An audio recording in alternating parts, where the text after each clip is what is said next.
Hello and welcome back to Desert DIY. If you are new here, my name is Corey. Today I'm going to be flipping all of these Goodwill finds.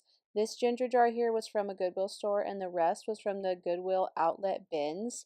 Have you shopped at the outlet bins yet? Because it is so much fun. You get a ton of stuff for really cheap, way cheaper than you get in the regular Goodwill store.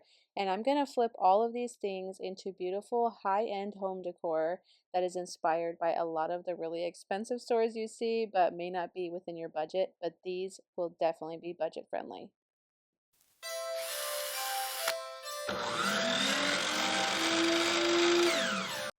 The first piece I'm going to be flipping is this little piece of plywood that somebody cut out into the shape of an ornament.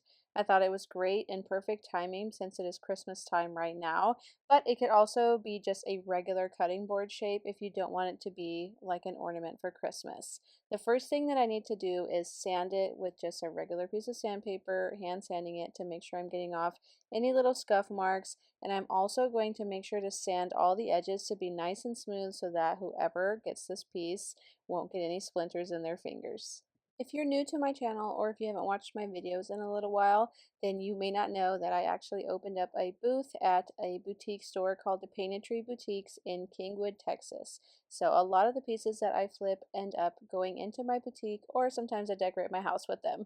The next thing that I need to do with this is use a spray wood stain. You can use any wood stain. It doesn't have to be the spray kind, but I like that it's a stain and a poly together so that way it doesn't need to be sealed necessarily. So all I had to do is spray it on and then wipe off the excess. The inspiration that I got for this piece actually came from Crate and Barrel. Theirs was a lighter color wood cutting board with a marble looking snowflake in the center, but I wanted to go a little bit darker because I love antiques and I like things to look old and aged.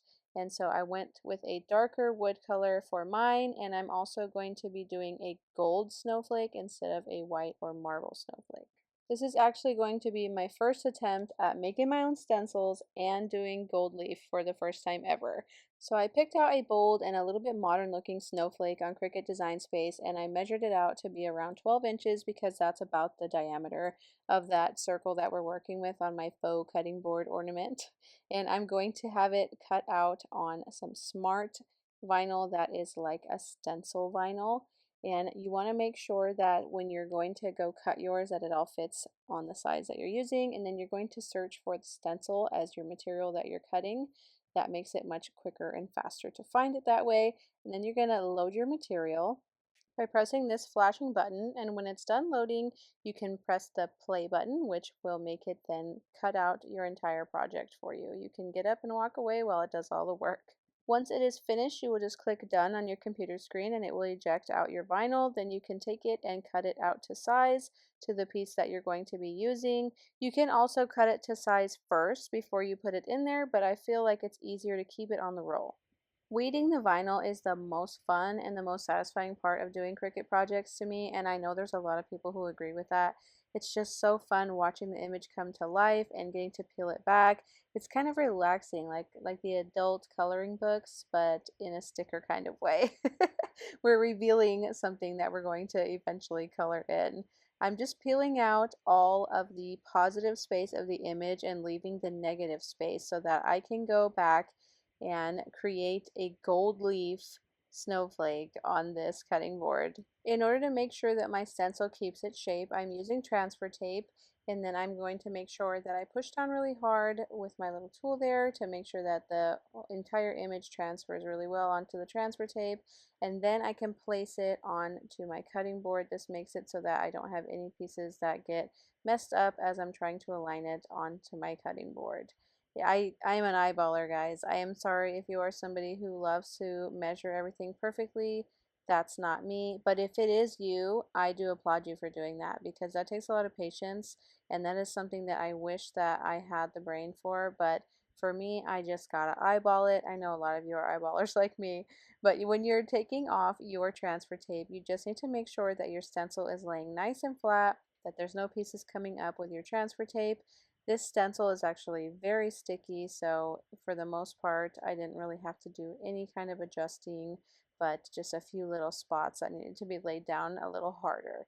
Now I'm going to go over and make sure there's no air bubbles in my stencil. You can hardly see the stencil because it's very see-through, which I think is really neat.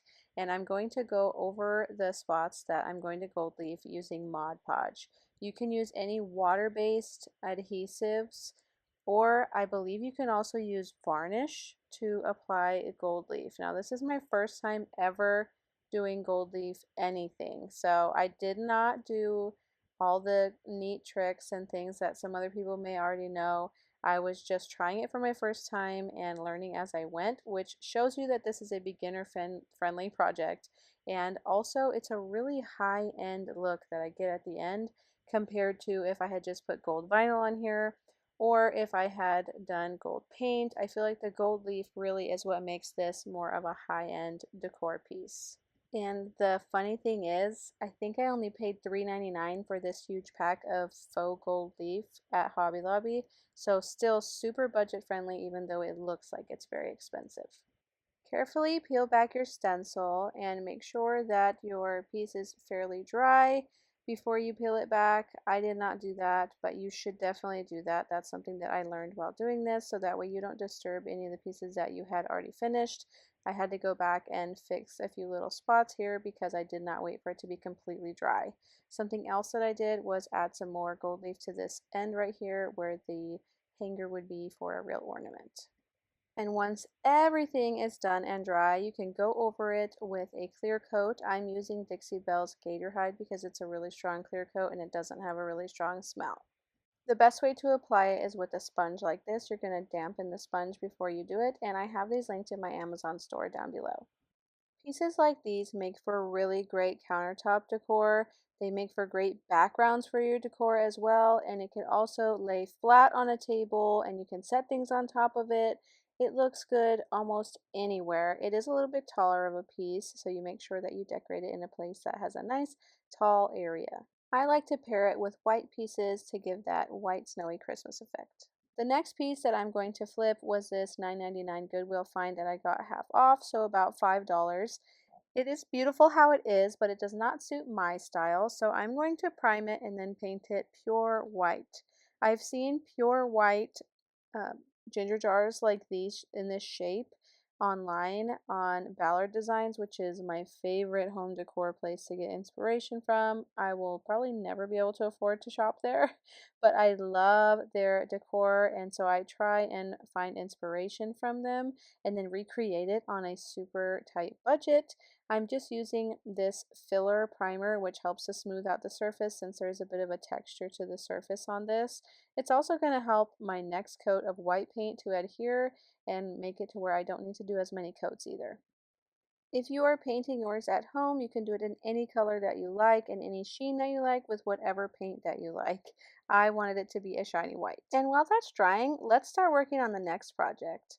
For the next project, I'm going to be making a checkerboard design on this cutting board right here.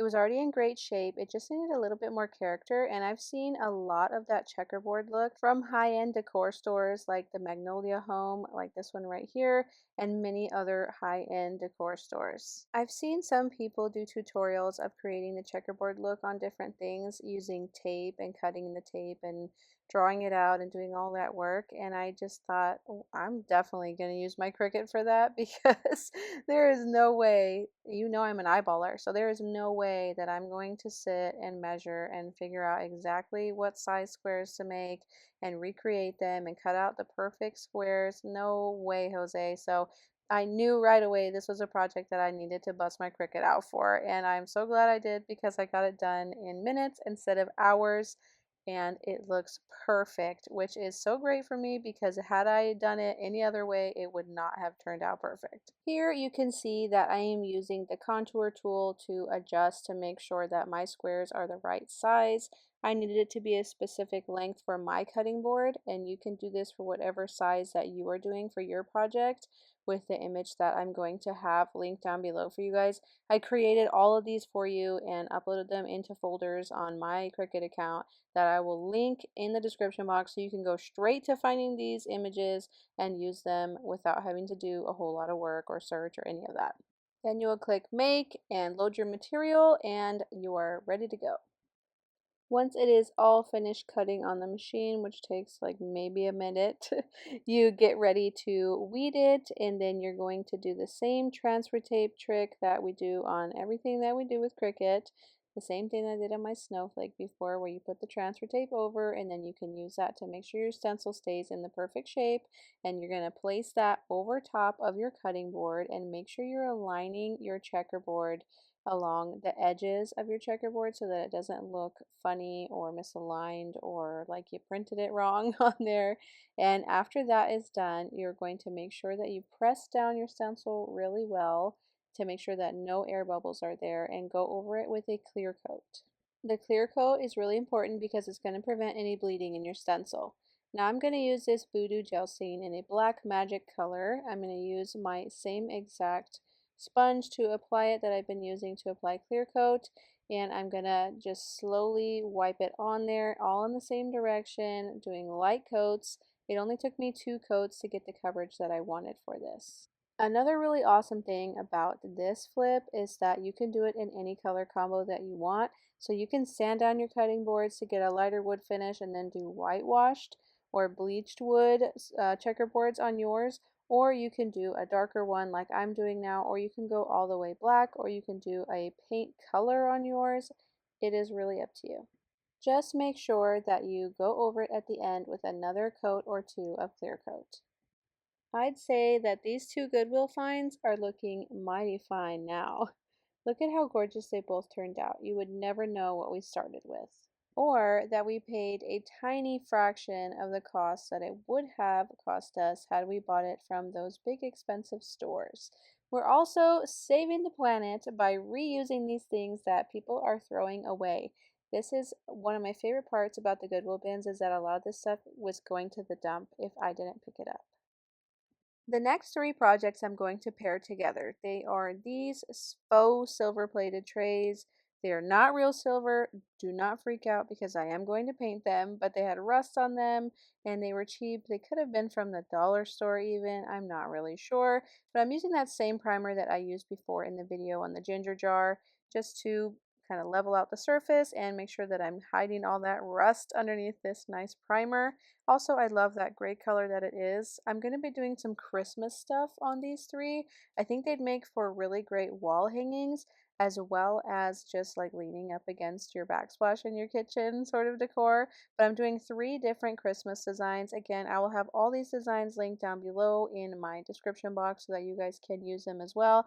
I repeated the same process with all three, which was to weed the vinyl, then put that vinyl stencil onto my tray, and then I did a really cool technique on the paint, which I will show you. And I repeated this same process 3 times on the 3 different trays with the 3 different images.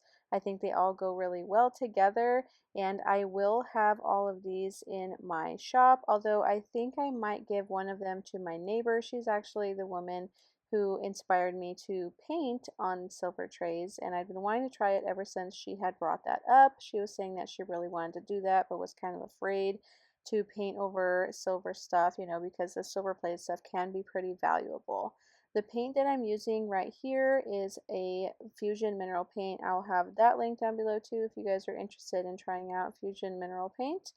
Any white paint will do, or whatever colors you want to do. Say you did the whole tray in white and you wanted to do the image in gray or the image in red or green or gold or whatever color you would want to do, any color under the sun, whatever color matches your decor. I thought that this color combination would give that French country design that I like so much, kind of farmhouse a little bit, and a little antique distressed. I think that that goes really well with my Christmas theme that I'm doing with that snowy white Christmas, and it matches my decor in my home. So I don't know, it's going to be kind of hard to not keep one of these as well. I'm going to create some more distressing by using a really bristly brush and dabbing on paint onto the waxy paper that was where my vinyl was on, and then putting it on there in a light brushed pattern. I'm going to be doing this project now before I reveal the other three projects because they go really well together and I want to stage them all together at the end. But this cutting board had seen better days. Again, got it from the Goodwill bins. I'm prepping it with the same exact primer because I'm doing a finish just like the other one. It's all going together. This one is going to get a diagonal checkerboard stencil on it, and you can change the size as I just showed you so that it can suit any of your projects at home if you want to use my design. And you weed out all the squares, which is the easiest weeding ever because they're all squares and it's really easy to take those stickers apart. Then you put your transfer tape over top of that. Again, same process as all the other ones, so simple. I cut out the excess as well just to make it a little bit easier, and then I painted it on with that same exact paint. Again, we are making these projects so easy and anybody can do them, very beginner friendly, and also it's very French country and I love how that looks. In fact, the inspiration that I got for this cutting board was actually Mackenzie Childs, which is extremely expensive. I've actually never bought any of their products because I just can't afford them. And so I'm going to make my own version of it with just a little bit more French flair to it. I loved that the stencil kind of pulled back a little bit of the paint as well, which made it just distressed even better. Recently, I went to the antique market in Round Top. I don't know if you've heard of that, but a lot of designers go there to get their unique finds. And it was way, way out of my price range, most of the stuff they had there, but I did take home inspiration.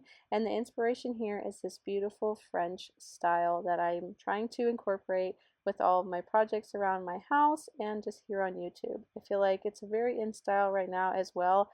I've seen quite a bit of the bigger YouTube channels doing a lot of French design, like French provincial and just really unique antique French style things. Here is the last of the trays. Again, these will all be available in my boutique shop at the Painted Trees Boutique in Kingwood, Texas. They're open every day from 10 to 8. Now, you guys, I have to show you guys something that happened to me recently. These dogs I found roaming the streets in front of my house, and I took them in. They both had collars on, so I thought that they had just gotten away from their owner on a walk or something, so I took them in thinking that they'd have chips and I'd be able to take them to their owner like within hours, but it looks like they were actually dumped by their owner and the owner is not looking for them. So I need your guys' help finding a foster home for them or an adoptive home for these perfect, beautiful girls. That it is a mom and daughter pair. The mom right here is a beautiful Brittany Spaniel, and her daughter is like a miniature shepherd. They both have the exact same body, which is so funny because they look so completely different. In fact, the daughter dog looks like my dog, even though they're not related. She doesn't look anything like her mother in color, but they're the sweetest dogs. They're potty trained, as far as I can tell. They've done great, no accidents in the house. And they are crate trained and they are sweet with kids. They love kids. They love all my kids, which they range from 1 up to 13. Love all of my kids. They do so well. They do really well with my dogs as well after a nice, easy introduction. Since I already have 2 dogs, it has been a lot of work taking on 2 more dogs as well as working with 2 jobs, taking care of 4 kids. So you guys know it's been difficult bringing in these 2 dogs. So please, please help me get them into their forever home as soon as possible. Email me at desertdiytime@gmail.com. Thanks for watching. Bye.